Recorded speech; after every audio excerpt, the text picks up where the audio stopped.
In this video, I'm going to talk about every mod that I've done to the supercharged C5 Corvette over the past 10 years, but more importantly, I'm going to fess up and let you know if I could go back in time and do it all over again, would I, or would I elect to keep the cash in my pocket instead? Next. Toys4Life. Let's jump right into the mods list, guys, and I've simply got them in alphabetical order because that was the easiest way for my pea-brain to hopefully come up with a complete list. I might have one or two that are out of order, but that just simply means that I thought of a few I missed while making this video. First item up on the list is the Mac Daddy of all of the mods I've done to the C5 to date. It is the mod that single-handedly rekindled my infatuation with the C5 Corvette a little over 5-6 years ago, and even today it is an absolute rush every time I drive it. I'm talking about, of course, the power adder, the highly regarded, the one and only A&A Corvette C5 Vortex Supercharger Kit. Now with an introduction like that, I probably don't need to say anything else about the A&A Supercharger Kit, but I'm gonna anyway. The A&A kit has been absolutely exhilarating and insane, and so far very reliable. It's been on the dyno where it put down 585 horsepower to the rear tires.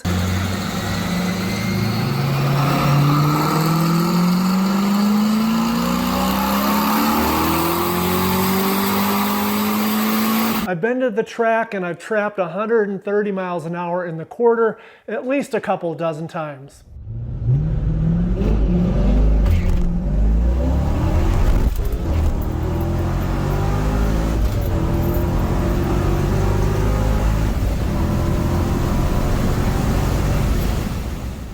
Unbelievably, the LS1 engine still has the stock camshaft and the stock exhaust manifolds. It's got the LS6 intake because that's what came on the 2003, so it's very mild, and I call it the silent street assassin.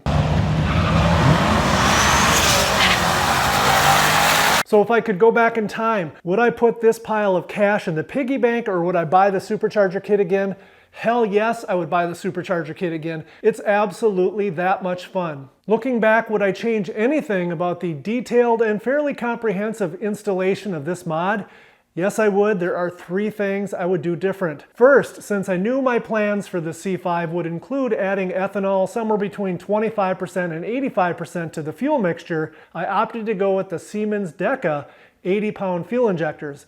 In hindsight, I've learned that the Siemens Deca 80-pounders are very sloppy at idle, they're inconsistent, and they're kind of hard to tune. So if I had it to do over again, I would have probably asked for a credit on the 80-pound Siemens Deca injectors and bought some better ones from either A&A or elsewhere. Now that having been said, if I wasn't going to use any extra ethanol, the Siemens Deca 60-pound injectors definitely have a much better reputation than their 80-pounders. They're a lot cleaner at idle and they're easier to tune than the 80s, so I don't have any problem with the Siemens Deca 60-pounders. Second, since I've decided in hindsight to keep the mass airflow sensor as part of the fuel injection system, there is a chance when you hit the rev limiter, and you will, that it'll create a little bit of a pressure spike in the intake track and split the mass airflow sensor plastic housing in half.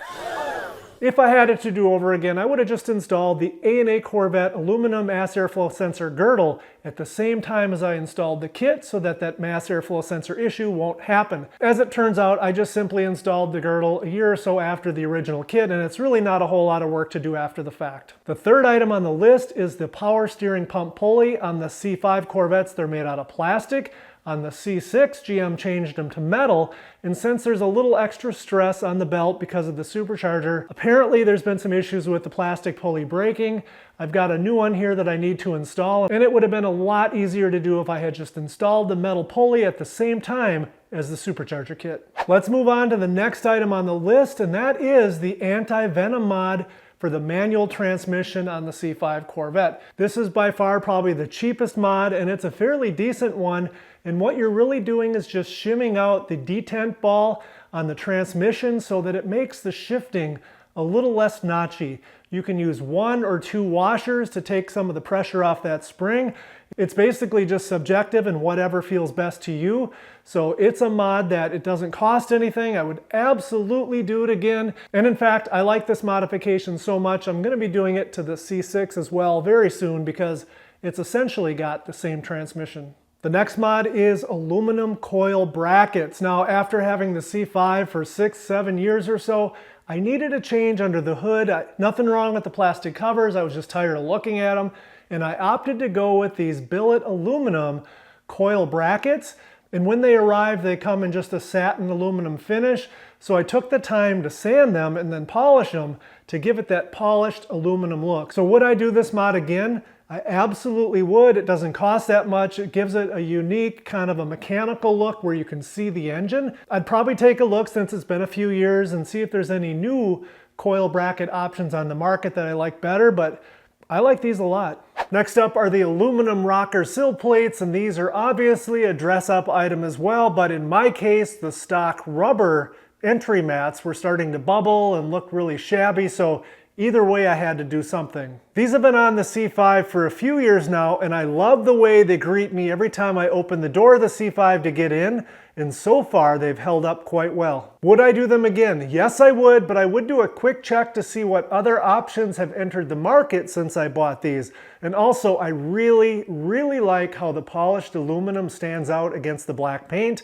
I'm not sure how it would work with other colors, but that's totally subjective and your results may vary. Next up is the C5 exhaust mod bypass. It makes the exhaust a little bit louder and it doesn't cost much if you can do it yourself, and maybe 150 bucks if you have to pay somebody to do it. The fact that decent aftermarket axleback exhaust for the C5 cost about $1,000 is what drove me to perform this modification. It makes the stock exhaust note on the C5 exhaust a little bit more noticeable and louder across the board. At wide open throttle, it's even a bit more aggressive, but at no time is it obnoxious, and there is absolutely no drone.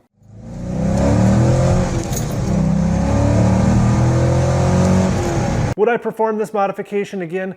Yes, I absolutely would, but I would always check first on the Corvette forum or Craigslist or Facebook Marketplace just in case you can score an aftermarket quality exhaust at a reasonable price. Next up is yet another modification of the C5's exhaust. This time it's to the mid-pipe, and it has to do with the 2.5-inch pipe that connects the two 2.5-inch exhaust pipes. For some reason, in the inside of that H-pipe, GM inserted a plate with a hole the size of a quarter instead of it being open the full 2.5 inches. This mod actually sounds a bit harder than it really is. First, you simply just remove the mid-pipe, then you carefully cut it in half, which gives you access to those plates with the quarter size restriction. Next, you go ahead and use a die grinder or other suitable tool to remove the rest of that plate and weld it back together. Now, this mod doesn't really add any horsepower. It doesn't make it much louder, but it does get rid of that stock motorboat sound that C5 exhausts are known for.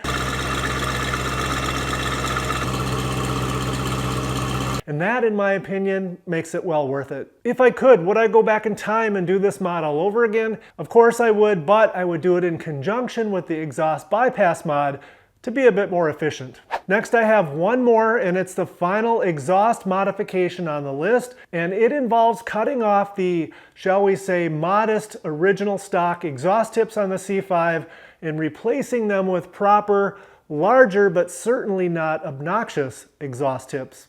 If you dig carefully on Amazon and other sites, there are several options you can use for quality tips to replace your stock C5 ones. The main thing you're going to want to keep in mind is make sure they're stainless steel and be prepared for a little cutting and welding. If you like the tips that I chose, I'll be sure to leave a link in the description below. Would I do this mod again? I absolutely would. For $100 roughly for the pair, doing the work yourself, I think it's a no-brainer. One thing to keep in mind though is be sure to be very patient, have those tips centered and symmetrical before you finish the welding.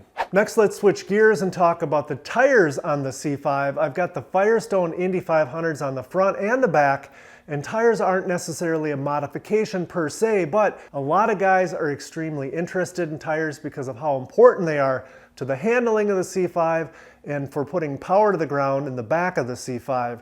And especially if you can find a decent tire that does all of these things very well for a reasonable price. In my view, for power levels up to about 450 or so, the Firestone Indy 500s are extremely hard to beat for anywhere near the money, so I'm going to give them 2 thumbs up. But that having been said, the C5 now has 585 horsepower to the rear tires. I've gotten pretty good at feathering it off the line to get a decent launch on the street, but I find it extremely difficult to keep the tires from busting loose at the top of first gear. The best solution I've found so far is to shift it at a little bit lower RPMs, but that's not ideal because I know I'm leaving quite a bit of horsepower on the table. I did perform a little bit of testing on a set of Continental Extremes last fall that I stole from the back of the C6 and swapped onto the C5.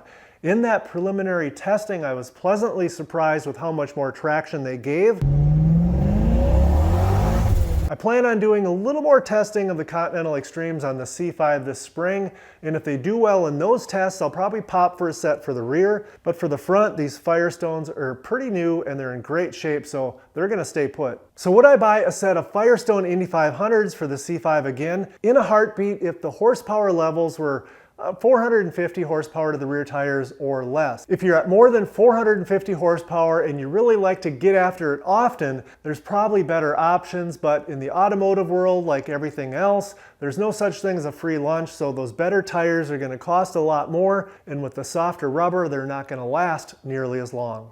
Next up on this mod list is HP Tuner software, which, like the tires, it's not really a modification per se, but it is a means by which you can extract the most from your other modifications, such as things like a supercharger or something as simple as a set of headers. HP Tuners is not cheap, so if I could go back and do it all over again, would I? In an absolute millisecond. I have found the tuning process to be extremely interesting, challenging, and rewarding, and I've enjoyed how much it's pushed me to learn more about fuel injection and engine management, not to mention all the time, energy, and money it has saved me that I can tune my own vehicles as being forced to try to find a reputable tuner, get on the schedule, drop the car off, and pay for all the tunes every time you make a significant change. Guys, I just took a peek and we're already at the 12-minute mark for this video, and I've still got several more mods that I've done to the C5 that I want to cover. So let's stop for now. I'll post part 2 to this video